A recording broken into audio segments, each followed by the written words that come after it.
Hola, buenas noches, bienvenidos, como siempre es un gusto saludarlos. Feliz miércoles, yo soy María Camila Orozco y esto es Zona Franca, una noche para hablar del proceso de paz con el ELN, una de las grandes apuestas de la paz total del presidente Gustavo Petro, que está avanzando esta semana entre polémicas, halagos, críticas y denuncias de violación al cese bilateral en lo que va de este pacto firmado entre el Estado colombiano y esa guerrilla. Esta semana precisamente han tenido que lidiar con un enorme señalamiento, un señalamiento muy grave, el atentado que denuncia la Fiscalía General de la Nación, que pretendía hacerle 5 integrantes de esa guerrilla al fiscal general Francisco Barbosa, un atentado que se estaría planeando en territorio venezolano.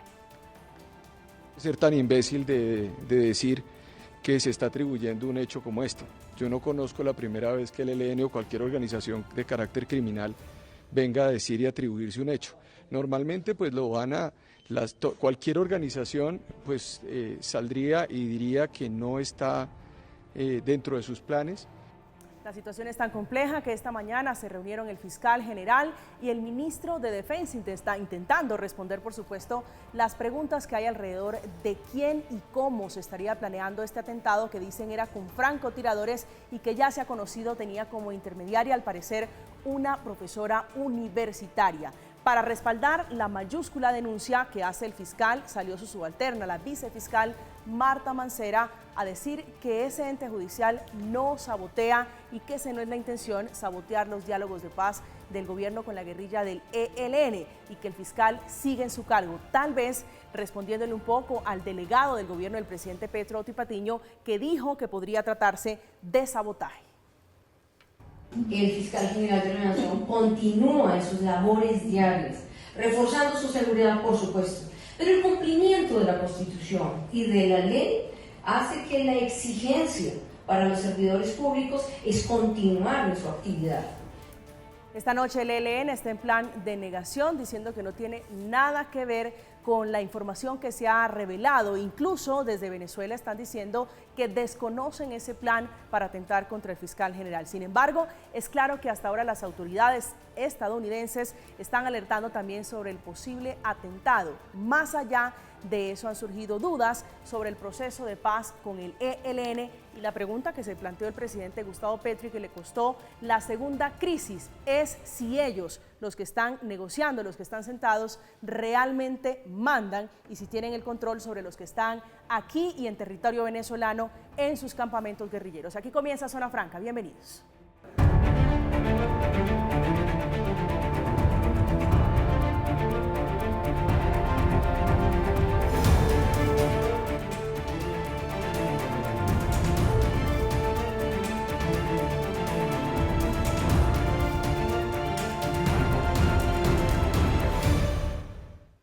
Desde Brasil, el canciller Álvaro Leiva respondió, por supuesto, a la acusación de un posible plan para atentar contra el fiscal.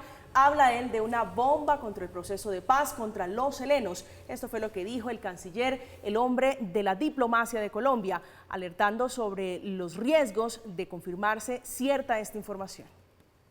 Hay que averiguar muy a fondo, porque podría ser perfectamente una bomba contra el proceso de paz con los helenos. Una bomba contra el proceso de paz, un sabotaje, ¿sí? Pues llámelo como quiera, la calificación usted sabe que el castellano es muy amplio, pero lo importante es establecer la verdad. Esta noche para la discusión, para el debate, la conversación y el análisis de lo que está ocurriendo alrededor de este plan que fue revelado por la Fiscalía General de la Nación, hemos invitado a León Valencia, es director de la Fundación Paz y Reconciliación Pares, un hombre que conoce tal vez como muy pocos el conflicto, lo ha estudiado. León, un gusto saludarlo, buenas noches. Camila, muchas gracias por la invitación, un saludo muy especial para el senador, para Gustavo. Gracias por aceptar este diálogo. Está con nosotros Carlos Julio González, es senador de la República por Cambio Radical. Senador, buenas noches, un gusto saludarlo. Para usted, María Camila, para todos, un saludo muy especial y a nuestros compañeros de mesa esta noche. Muchas gracias. Sus compañeros de mesa están aquí. Gustavo Niño es uno de ellos, fue viceministro de Defensa en el gobierno del presidente Iván Duque. Gustavo, un gusto saludarlo, buenas noches. María Camila, un saludo para todos, para León y para el senador. Qué bueno estar acá de nuevo. ¿Cuál es su lectura de lo que está ocurriendo, de esta denuncia, su interpretación del plan, la denuncia de plan de atentado contra el fiscal general? 3 puntos esenciales sobre la denuncia que plantea el fiscal. La primera es una muestra de lo que está pasando con el ELN, y es que el ELN parece que se está sintiendo cada vez más amplio en todo su territorio. Tiene presencia en 23 departamentos del país y en 8 estados de Venezuela.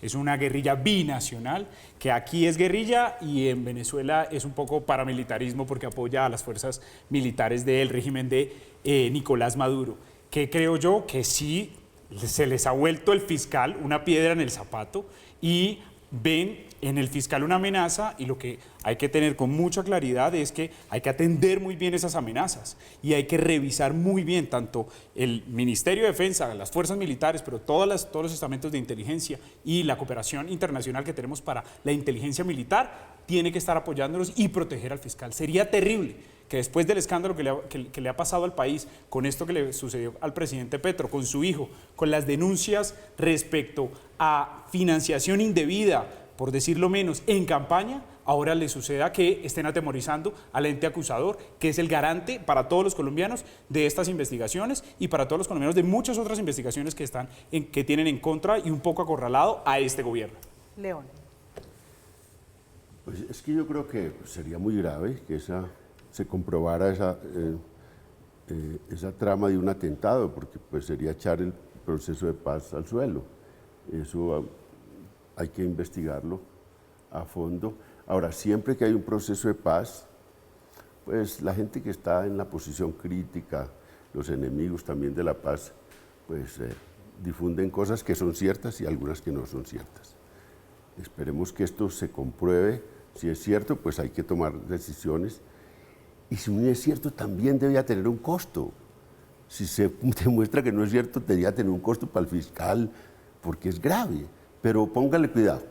Si se demostrara que es cierto, tendría unas consecuencias. Si se demuestra que no es cierto, no tiene ninguna consecuencia, porque tienen toda la irresponsabilidad de echar una cosa y después eso queda, en unos meses quedará en la nube y se le habrá hecho mucho daño al proceso si eso no es cierto. Ahora, yo creo, la guerrilla cometió errores muy graves en ponerse a atentar contra políticos.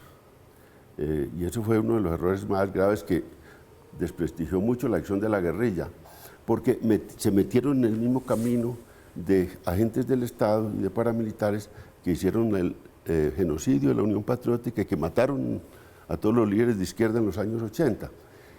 Esta guerra ha sido muy sucia y las guerrillas cayeron en el mismo tema de secuestrar políticos, de atentar contra políticos, y eso está por fuera del derecho internacional humanitario y de las leyes mismas de la guerra.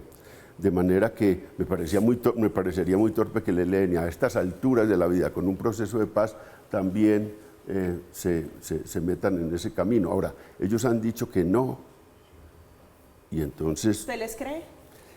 Es que, digamos, a un actor armado ilegal, pues uno tampoco se va a jugar la vida pública, y como analista no puedo hacer eso.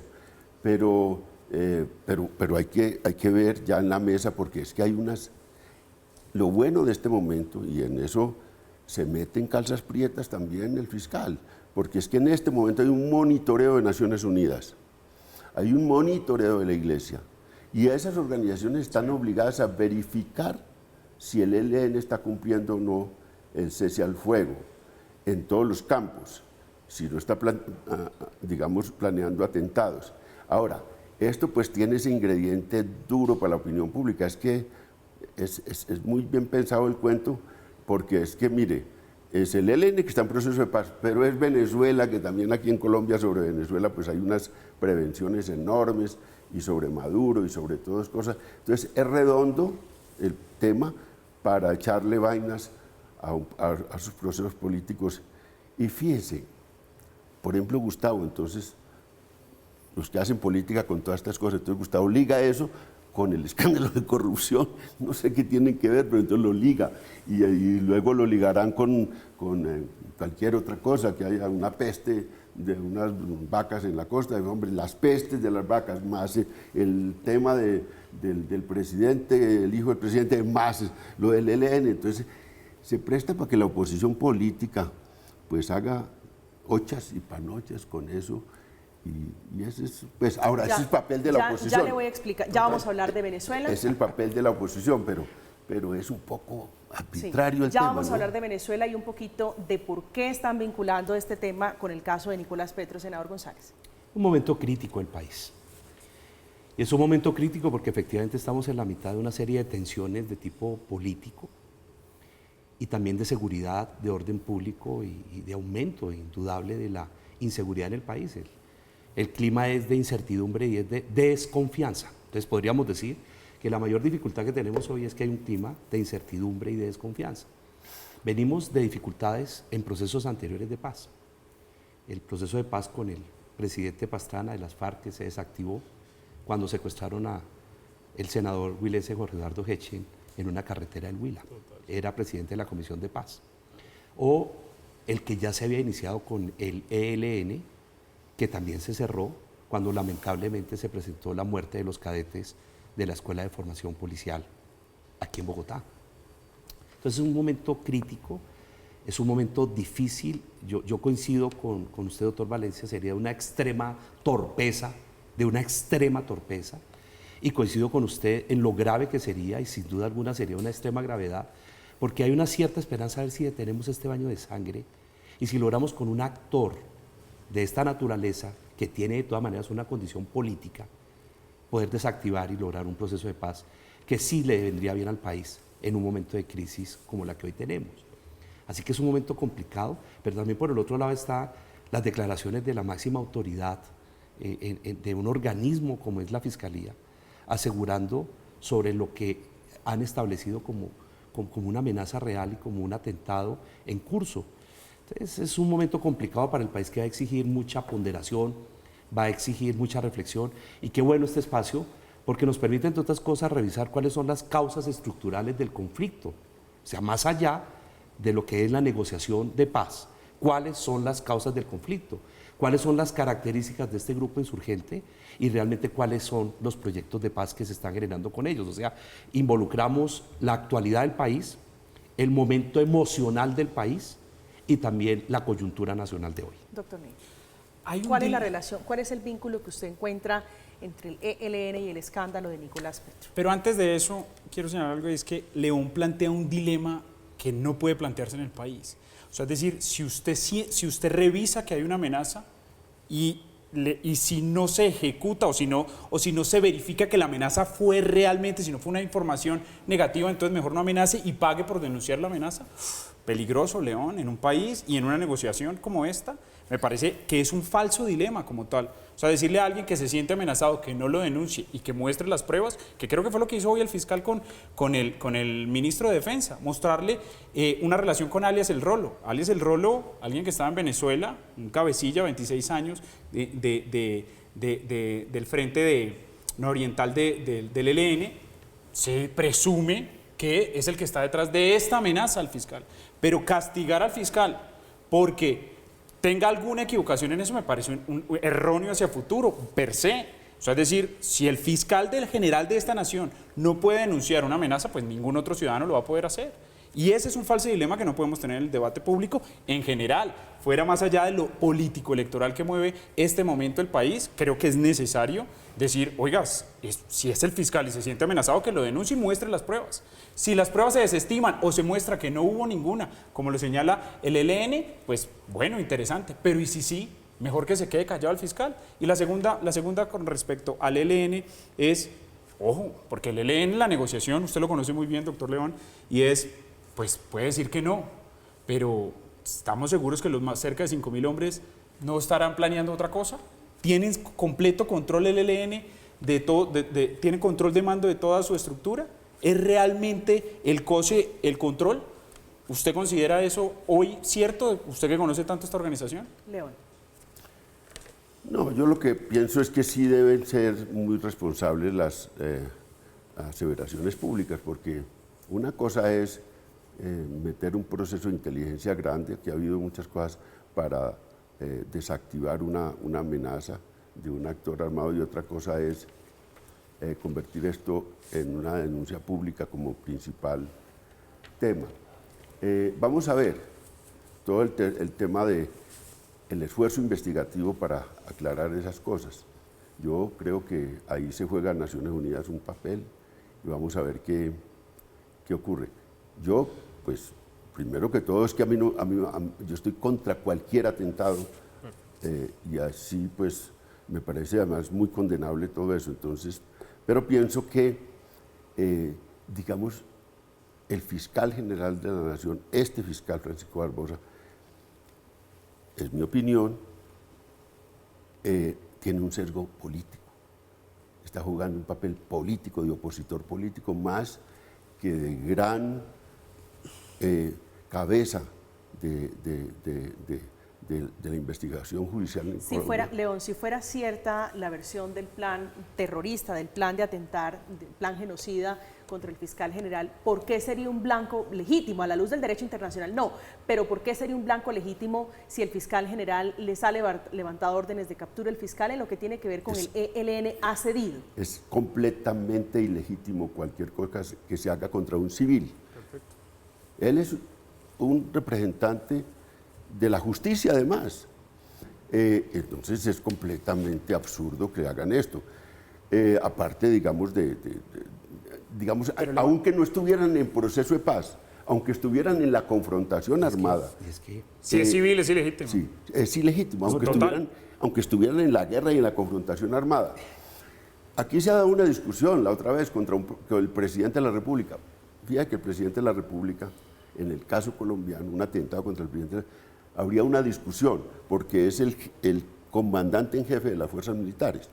Ahí habría una discusión, pero aquí no hay ninguna discusión. Digamos, el papel militar... Ente acusador. Es un ente acusador y el papel militar de un fiscal no existe. Digamos, ese es el punto en diferencia. Aunque estuvieran en guerra, eso sería ilegítimo. Pero si están en proceso de paz, es muy legítimo.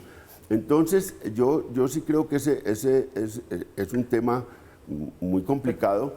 Y bueno, ahora, cuando se hace esto, el daño está hecho, digamos, el daño político a todos sus procesos, porque todo, fíjense que en el caso de, digamos, yo me baso en los hechos, porque soy más un investigador y tengo una fundación. Sí. El anterior proceso de cese bilateral de hostilidades que lo hicieron con Santos, hubo un cumplimiento de un 95%. Ahora, de ese cese, pues nosotros le hicimos seguimiento y el ELN cumplió. Ahora, incluso, pues, el ELN, dice Pablo Beltrán, antes de iniciar todo este proceso de firma del cese bilateral, dijo, hemos consultado 2 reuniones con todos los frentes, con todos los organismos, hicimos 2 reuniones nacionales, traigo el mandato de todos los frentes, no del Comando Central, de todos los frentes. ¿Usted sí cree que hay unidad para pactar de mando en el ELN? La unidad de mando de esas organizaciones siempre es relativo. Okay. Es relativo. O sea, que puede pasar que amenacen al fiscal. Puede pasar también. Okay. Pero tienen como pasa acá en la sociedad, como pasa en el ejército colombiano. No, y es tan claro, por ejemplo, que hoy la fragmentación de la unidad de mando de la FARC está reflejada en las disidencias de la FARC. Entonces, ¿qué es lo que pasa? Nada de eso, pero, León, en una guerra, nada de eso, digamos, es extraño. León, ahora, el tema, digamos que cuando uno le mete a un tema político, digamos, a todo esto, es donde viene el tema, porque pero si uno dijera, hay un fiscal tranquilo, cumpliendo su papel como parte, digamos, de las instituciones colombianas, sin ese sesgo tan bravo político, porque era un señor totalmente callado en el gobierno de Duque. Había postulado Duque, había salido de fiscal, señor callado. Pero no había ninguna controversia con el presidente de la República. León, pero una pregunta. En una misma circunstancia en esto. Se lo preguntaba porque justamente ha sido un poquito blando, si lo quisiera ver de esa manera, concediendo o cediendo a las pretensiones del presidente Petro con la suspensión de las órdenes de captura. Les ha ayudado. Gustavo. Pero León, hay una cosa que yo creo que tenemos que rechazar y usted como investigador lo tiene. No puede ser que la respuesta del gobierno, del canciller, sea decir y generar ese manto de duda de que el fiscal está tratando de meter una bomba al proceso de paz. Pues sí. Esa es la respuesta formal de un gobierno ante la amenaza de un ciudadano que es el jefe de la entidad que acusa en el país. No puede ser eso. O sea, pues sí. No pierde. Yo sé que, digamos, el proceso de Gustavo Petro no es un proceso pegado a las instituciones y uno lo puede estudiar. No es un tipo que defienda las instituciones, defiende la democracia, pero no las instituciones.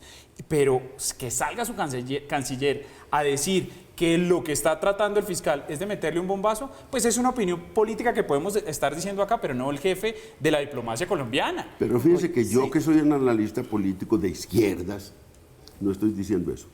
Entonces, estoy pensando que es necesario, digamos, primero calmarse en esta sociedad, porque te digo, estamos en unas tensiones enormes.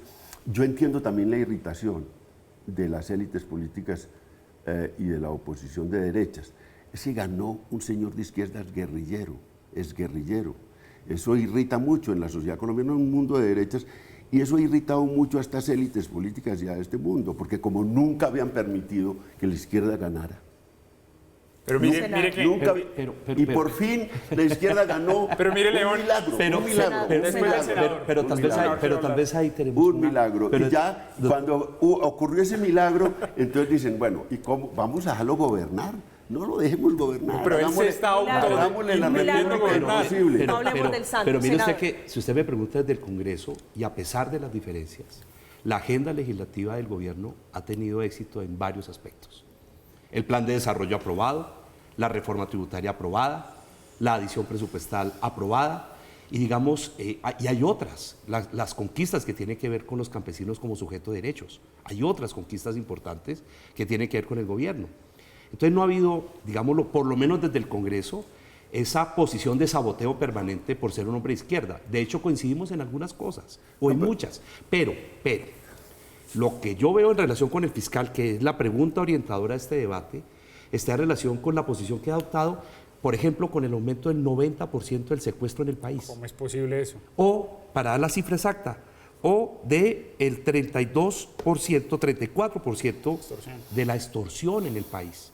O sea, temas en donde uno observa, y se lo digo con muchísima franqueza y con el respeto que usted sabe que le profeso, porque lo he leído y sus investigaciones las he seguido hace años. Yo también soy investigador y he también sido investigador universitario, y veo con preocupación un aumento y un deterioro acelerado del orden público, sobre todo en departamentos que tienen ese circuito. Pero estamos en un contexto, senador, de paz total, con cese al fuego. ¿Usted cree que hay una correlación, una unidad de mando? ¿Hay relación entre los que están negociando y los que están aquí o en Venezuela? Lo que pasa es que una dispersión, una atomización de actores, para no tocar solo lo que tiene que ver con el ELN, hay una dispersión de actores, hay un tema central relacionado con el copamiento de territorio y con el aseguramiento de territorio.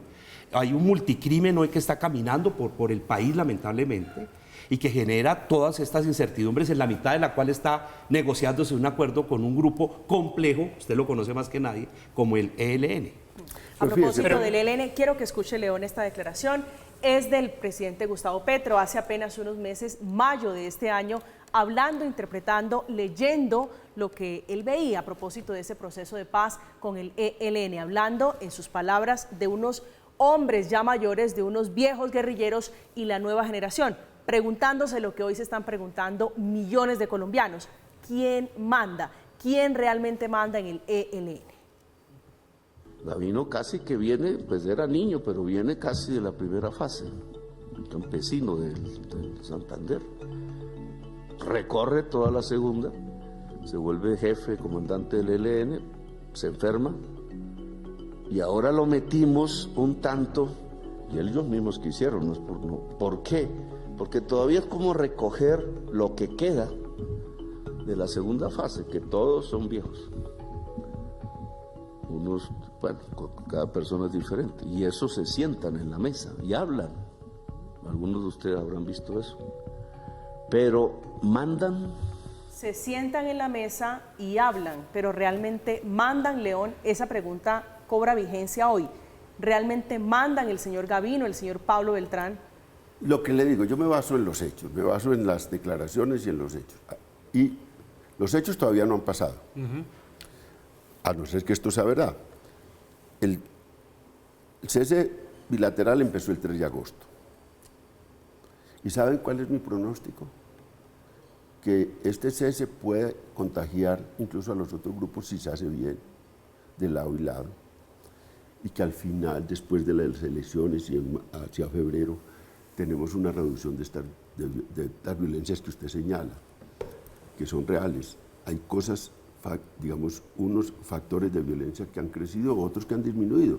Por ejemplo, el homicidio, que es el principal tema de violencia en cualesquiera análisis que se haga, el principal indicador de violencia siempre es el homicidio. Se ha reducido, según las cifras oficiales. Y hay otros que están creciendo. Pero yo espero, como por la historia, porque uno, ¿en qué se basa? En la historia. Del 91 al 94, cuando se firmó el acuerdo de paz con el M-19, cayeron todos los indicadores de violencia. Fue un momento especial del país. En el 2005 al 2007, cuando se firmó el acuerdo con los paramilitares, el presidente Uribe, cayeron todos los indicadores de violencia.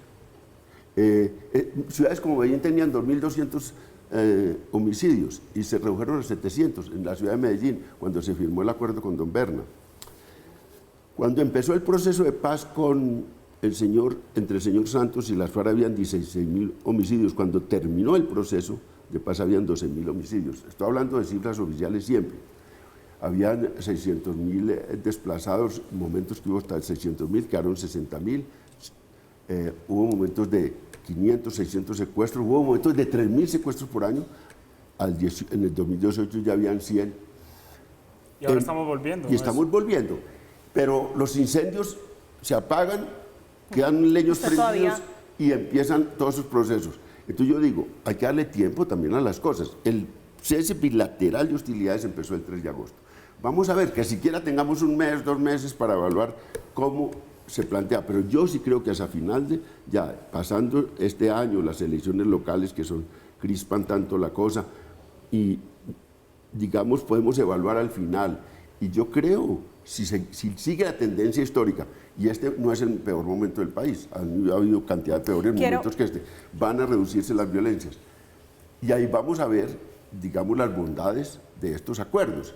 Por ahora estamos en un momento muy difícil, y uno como analista que le pone el corazón a eso dice, hombre, voy a ir a ese programa de opinión allá con el senador, con Gustavo, eso me van a dar con el sartén, porque tienen argumentos, porque la situación está... No, pero venga, yo le digo algo. Yo como gobernador apoyé el proceso de paz con las FARC.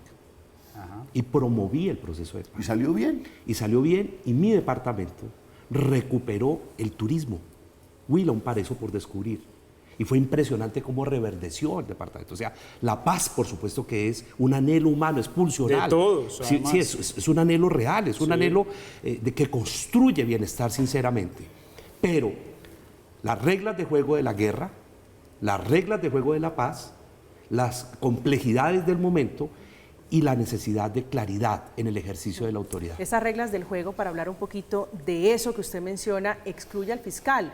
Es intocable a la luz del derecho internacional humanitario. No es un blanco legítimo, se lo decía ahorita a León. Para efectos de quienes están preguntándose, senador, es que estamos en un cese bilateral, pero es que esto se venía planeando, según las cuentas, según la inteligencia, hace 3 meses. ¿Importa o es irrelevante el cese a fuego o no para los efectos del atentado contra el fiscal? No, pues lo dijo un experto como Noel Valencia, o sea, sería una torpeza indescriptible. Efectivamente es una bomba de tiempo para el proceso de paz, pero o sea, comparado con lo que ya relatábamos de otros procesos de paz que interrumpieron, y es muy grave. Ahora, lo que me preocupa a mí es que el fiscal general sí ha tenido hacia el ELN una conducta de generar las condiciones para que se dé el proceso mismo. O sea, uno observaría que independientemente ha habido por parte de la Fiscalía y de él como cabeza de la misma condiciones para este proceso. Entonces, y 2, está absolutamente claro, y creo que aquí quedó verificado, que es un civil, ¿sí? Y que al ser un civil es una violación absoluta a las reglas del cese de hostilidades y de agresión. Doctor Ni. Hay varias cosas. Una, el fiscal no se puede tocar. La primera tarea, y por eso decía yo al inicio con León, y es, no podemos dejar que el fiscal no alegue o no señale que se siente amenazado, o que lo vieron o que lo están amenazando. Número 1. Número 2, León habla de una cosa que me parece muy interesante, que es la historia. La historia ha demostrado que los procesos de paz, digamos, bien organizados y exitosos, como el que señala ahorita el exgobernador y actual senador, tienen un proceso muy claro y es el fortalecimiento de quien negocia con su interlocutor, que es el adversario en este caso, que sería el ELN. ¿Qué está pasando acá? Un debilitamiento de las fuerzas militares completo, y por eso vemos 90% de aumento de secuestro, porque es un secuestro también en buena parte extorsivo. Tenemos aumento en extorsión, aunque el homicidio esté bajando, ¿sí? Pero esas dos cifras de ese 90% de aumento en secuestro no la teníamos hace por lo menos 12 años. Usted lo sabe, León, más, 15 años, desde el 2007, 2006, cuando llegó Uribe. ¿Qué es lo que sucede aquí? Creo que el presidente está, negociando mal. Dejémoslo jugar. Usted dice que juegue el cese al fuego un rato, pero atacar al fiscal directamente. Dice Oti Patiño, sabotaje, dice el canciller, una bomba contra el proceso de paz. Todo el gobierno dice eso. ¿Usted le cabe la posibilidad de que haya sabotaje al proceso de paz?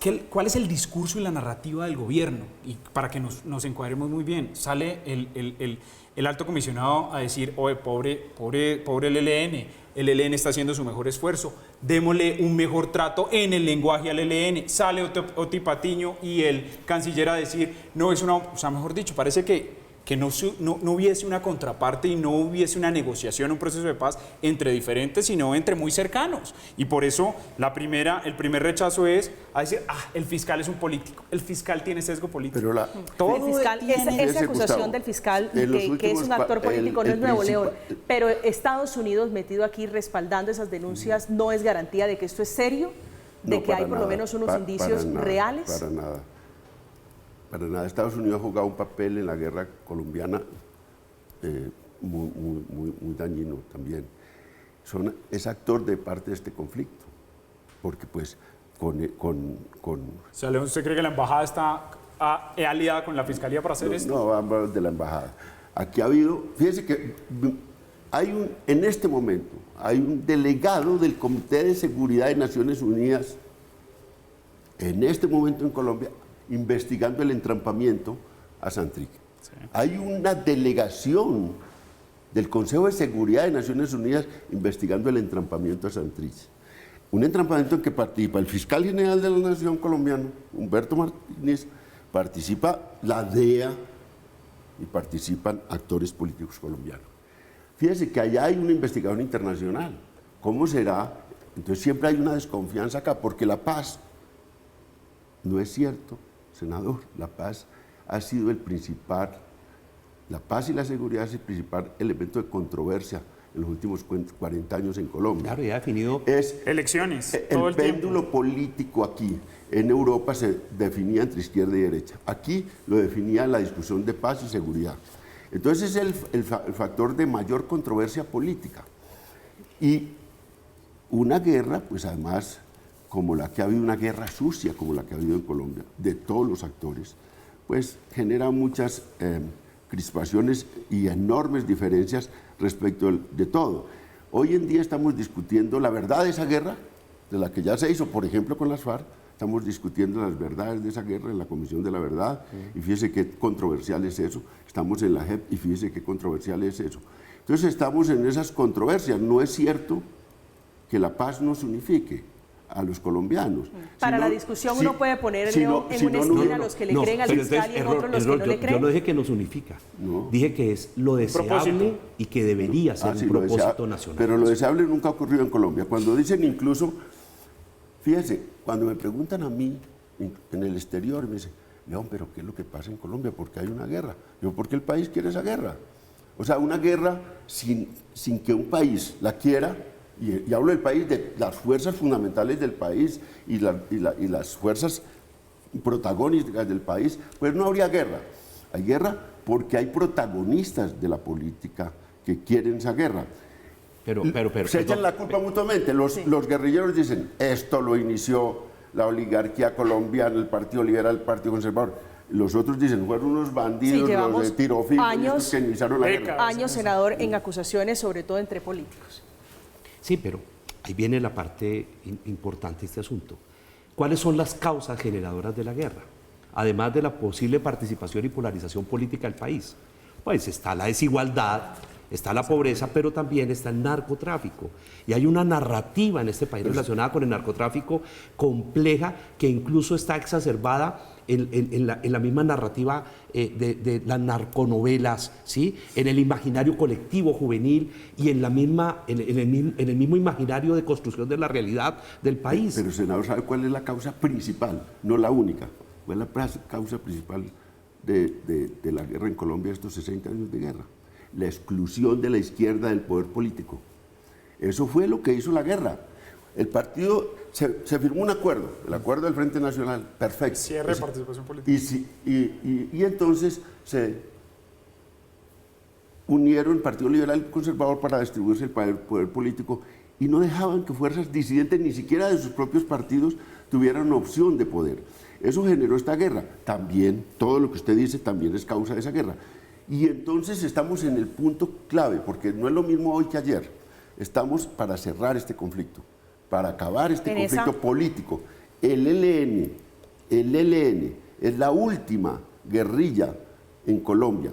Es la posibilidad de terminar esa confrontación. Y deberíamos ayudar mucho a eso. Pero por supuesto. Eso es lo incomprensible, porque hay un gobierno de izquierda con el que en teoría habría afinidad, por lo menos de pensamiento, yo creo que van a firmar un acuerdo pensamiento de paz, María Camila. político. Estamos en esta fase de creerle o no creerle no al fiscal general de la Nación. En esa fase, en esa tónica, están delegados del gobierno. Una de las cabezas en temas de paz es el señor Oti Patiño, que se refirió a lo denunciado, el plan para atentar contra el fiscal general, diciendo: tiempo al tiempo, prudencia, porque esto hay que verificarlo. Hacemos una pausa, ya regresamos, estamos en Zona Franca.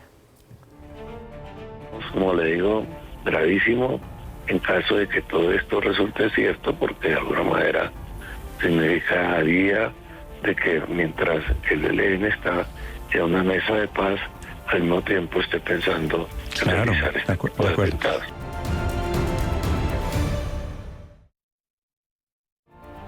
Estamos de regreso esta noche en Zona Franca. Gracias por seguir conectados con nosotros. Son 5 los alias que dice inteligencia colombiana estarían detrás de este plan para atentar contra el fiscal general. Incluso asentados en Venezuela, que está diciendo que desconoce ese plan, que no tiene información y que se trata de una matriz de opinión para generar inestabilidad. Presuntos responsables del atentado que tendría como blanco al fiscal Francisco Barbosa son viejos conocidos de la guerrilla del ELN. Así lo reveló Blue Radio. Alias El Rolo habría sido uno de los protagonistas de la reunión que se hizo en Venezuela para atentar contra el fiscal Barbosa, además de su hermano. Uno no puede ser tan imbécil de decir que se está atribuyendo un hecho como este. Otros de los que habrían participado de esa reunión, es decir, que estarían detrás del denunciado atentado, son Eduardo Galvis Rivera, condenado por el secuestro de un avión de Avianca en abril de 1999. Jaime Galvis, alias Ariel, integrante del COSE del ELN. Y Leonel Salazar, alias Gonzalo Satélite, con más de 20 años en las filas de esa guerrilla. Esa amenaza también fue alertada por las autoridades estadounidenses. Matriz de opinión, inestabilidad y una oportunidad. Eso habla, doctor Niño, el comunicado del gobierno de Venezuela, de lo que ocurre, de la denuncia de que su territorio, el territorio venezolano, era el escenario de plan para este atentado. Bueno, varias cosas para señalar a la opinión pública y al debate. Y es, el ELN es una guerrilla binacional, eso no lo podemos negar ya, sin duda. Creo que es un acuerdo que tiene una gran presencia y una gran complacencia con el régimen de Nicolás Maduro. Y el ELN tiene presencia en 8 estados de Venezuela. ¿Eso qué significa? Que hay un diálogo fraterno entre algunos militares y políticos y el ELN, y eso lo hemos sabido en los últimos años. Algunas veces se le ha negado a la opinión pública, pero la realidad es que existe. Y se han planeado atentados desde territorio venezolano al territorio colombiano. Y este es uno. El Rolo se persiguió, cuando nosotros estamos en el Ministerio de Defensa, se persiguió el Rolo, pusimos una recompensa también por él, y se alejó hacia Venezuela y se quedó en Venezuela. Y él es uno de los principales que se está acusando, o los presuntos a los cuales se le está acusando de atentar o intentar atentar contra el fiscal. ¿Qué se debe? Pues que si el gobierno de Venezuela no está ayudándolos directamente, al menos sí los está dejando hacer pilatunas dentro del territorio que nos ataca directamente y que ataca a nuestro jefe del ente investigador. Senador González, ¿usted qué entiende por narrativas de opinión, matriz de opinión, para generar inestabilidad en el territorio venezolano? Qué compleja la relación con nuestro hermano país, de una enorme complejidad. Personalmente esperaría, para no entrar a calificar el comunicado, que el papel que juegue Venezuela sea el papel en un momento en donde hay un gobierno de izquierda en Colombia, una oportunidad para terminar con una generación de paz, con una guerrilla antigua y que es la última real. Que Venezuela cumpla el papel más bien de facilitar que esto termine y que ese sea la vocación y sea la determinación venezolana. Lo demás ya es lo que conocemos y más bien es la anécdota y la narrativa de lo que conocemos. Pero ojalá Venezuela contribuya en esto. Y yo quiero agregar algo. Aquí se ha dicho, pero vale la pena relevarlo. El papel de Naciones Unidas y de la Iglesia en la verificación. Ahí va a ser fundamental de esto que está sucediendo. Ahí es fundamental. Pero hay que recordar que en este proceso hay un garante, ¿no? ¿Quién es el garante? Naciones Unidas. Y Venezuela también está como país garante. Por eso lo menciono. Lo invitaron como país garante. De hecho, el anterior comisionado que dialogó en los anteriores diálogos con la presidencia de Santos, Juan Camilo Restrepo, señalaba, no, pues es que Venezuela es un garante. ¿Es hoy Venezuela un garante para Colombia, para un proceso de paz con el ELN? ¿Realmente lo es? O sea, eso es una pregunta para todos los colombianos y especialmente para el gobierno. Se la traslado a León, que es el analista político. ¿Es Venezuela un garante de este proceso de paz? Camila, ¿Y cabe la palabra matriz de opinión aquí para desestabilizar? voy a decir cosas que nosotros tenemos 4 investigadores en frontera, tenemos una oficina en Cúcuta, entonces le hemos hecho seguimiento a eso. Estas cosas, siempre ha habido una presencia, un salto de los guerrilleros, de FARC, de todos los gobiernos de Venezuela. Allá se compraban las armas del ELN, incluso cuando yo estaba. Y siempre ha habido un salto allá y un salto acá. Siempre ha habido una presencia. Hay momentos en que esa presencia se crece. ¿Cuándo se creció en estos últimos tiempos? Cuando el gobierno de Duque se le metió que había que tumbar a Maduro y que había que organizar conspiraciones desde aquí para tumbar a Maduro. Cuando Guaidó se encontró con los rastrojos en la frontera, cuando toda esa frontera estaba llena de rastrojos y paramilitares haciéndole daño a Venezuela. Hubo una alianza. Mire, estoy diciendo algo bravo de la discusión política pública. Una alianza entre el gobierno venezolano y el ELN para golpear a toda esta gente. Hicieron una cosa durísima en esos años para limpiar la frontera de paras y de rastrojos y todo eso. Ganaron la guerra, claro, con el apoyo. Con el apoyo del gobierno de Venezuela. Con el apoyo. Yo estuve allá ahora, cuando se iban a iniciar las negociaciones, estuve también en La Habana, en octubre, final de octubre, para mirar a la Pepita a los ojos a los del ELN y preguntarles para dónde iban en el tema de paz y todas las cosas. Luego me fui cuando estaban comenzando las negociaciones, luego fui al entorno de México cuando estaban empezando, cuando el ciclo de México, antes del ciclo de México.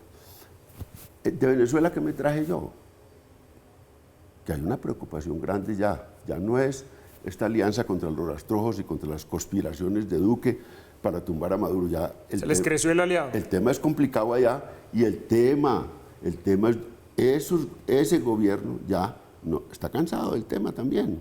Porque alguien que tiene actores en su frontera que perturban, pues se cansa. Y entonces yo creo que en este momento el interés de Venezuela, lo palpé en funcionarios y en gente con que conversé, es, oiga, ojalá terminen con esa guerrilla, ojalá termine el proceso de paz, ojalá y vamos a ayudar a eso.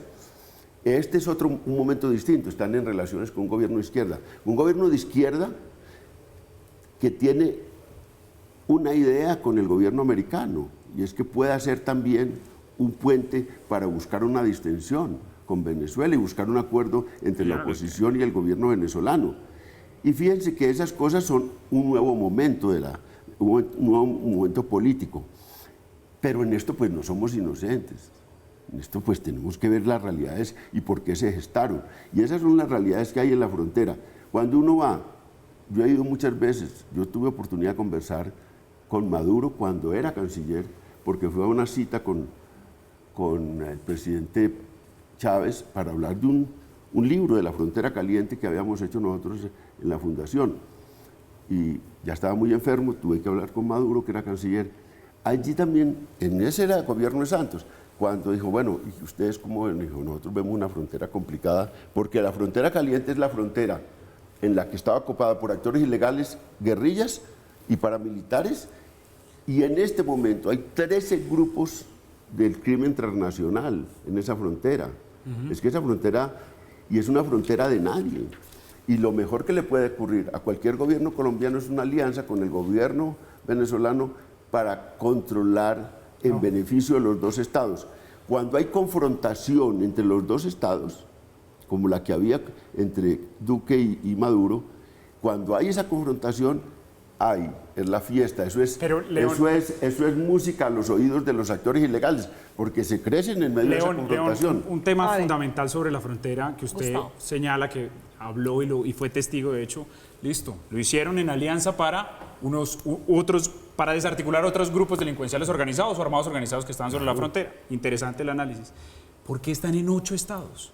¿Por qué está creciendo cada vez su número? Usted lo estudia y usted lo sabe, que el número de presencia, o sea, de integrantes del ELN ha venido creciendo mucho más en estos últimos años. No lo digo desde este gobierno, desde antes también. Claro. Pero yo le digo una cosa, y es, el Estado venezolano no tiene el control de su Estado, y lo que ha hecho en esa alianza política, usted lo sabe, es alimentar al ELN, y lo que nosotros creemos como colombianos es que ellos pueden ser los garantes. Cuando en la mitad, puede ser que Maduro piense Gustavo, eso, se lo valgo, pero todo su estamento político, todo su establishment, lo mismo que nosotros, está en esto. Lo mismo que nosotros.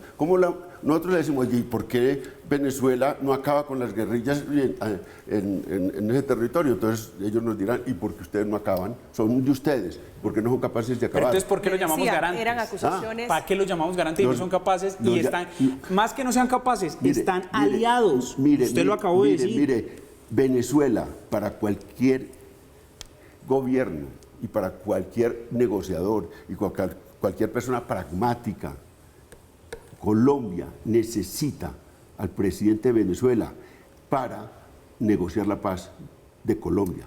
Colombia necesita... ¿Qué riesgo tiene eso que se inmiscuya en todo el gobierno mexicano? Necesita el gobierno mexicano para acabar con todos los carteles mexicanos que están en la presencia colombiana. En el sur, nosotros necesitamos, sea por la vía de la confrontación. Si estamos en guerra, en confrontación, por fuera de negociaciones de paz, necesitamos al gobierno venezolano para que nos ayude a confrontar eso se llama, grupos. me tengo que ir a comerciales, eso se llama cooperación internacional.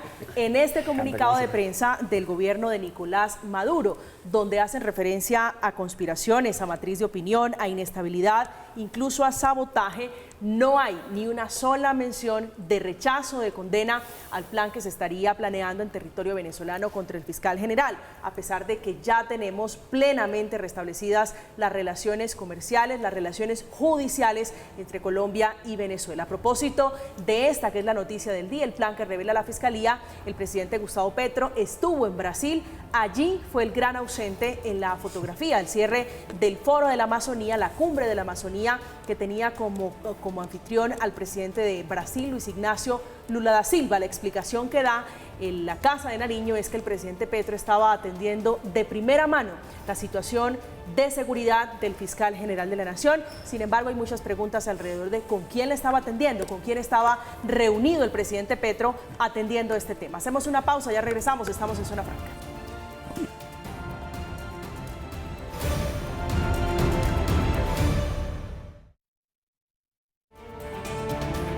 Estamos de regreso, ya terminando Zona Franca. Senador González, su reflexión final sobre el ELN, sobre el tema del proceso de paz y este momento tan difícil, tan empantanado. Bueno, momento crítico para el país, necesitamos serenidad, necesitamos que se llegue a la verdad de este asunto. Naciones Unidas tiene un papel que cumplir ahí, la Iglesia también, los garantes de este proceso. Es un tema muy delicado que podría efectivamente entorpecer completamente el proceso y que sería una inadecuadísima, lamentable y muy repudiable acción por parte de este momento de la guerrilla del ELN. León. Yo creo que hay que distensionar el ambiente. Yo sí creo que tenemos que de alguna manera estos meses que le faltan al fiscal para salir de la fiscalía, que se tranquilice para que también el otro lado se tranquilice. Es que todas las declaraciones irritables que hay del lado del gobierno, que yo no las haría como analista, pero el gobierno está también irritado, porque es que el tema es muy bravo en esa confrontación política. Yo sí creo que Colombia necesita, sobre todo estas elecciones locales, llegar a que se tranquilice toda esta confrontación, porque pues estamos jugándonos, ahora yo entiendo, estamos jugando la transición de un gobierno, por primera vez hay un gobierno de alternación aquí de izquierda, yo creo que eso es complicado, pero bueno, pero ya hay que aceptar las reglas de la democracia, ganó Petro, es que ganó Petro, y tienen que dejarlo un poquito gobernar. Gustavo. 3 puntos. 1, lamentable el tema del fiscal y tenemos que proteger al fiscal. Ese es el primer punto. Tenemos que hacer todo el camino para revisar puntualmente qué tan ciertas son esas amenazas, qué efecto pueden tener y contrarrestarlas directamente. El segundo punto, el gobierno, digamos, no es que el fiscal se tranquilice. Aquí el ejercicio fundamental es que se lleven a cabo las investigaciones en contra de corrupción en campaña, las investigaciones en contra de la entrada de dineros del narcotráfico ilegítimos a la campaña de Petro, y eso no puede ser que hagámonos pasito, ¿no? La ciudadanía quiere ver la verdad y quiere saber cómo fue todo este proceso. Y finalmente, que el gobierno se ponga las pilas con la seguridad del país está cada vez peor, 90% de aumento de secuestro, es un dato terrible y nos vuelve al pasado, a los 90. Fruto de la reunión entre el fiscal y el ministro de Defensa, Iván Velázquez, salieron 2 hipótesis: que haya responsabilidad del ELN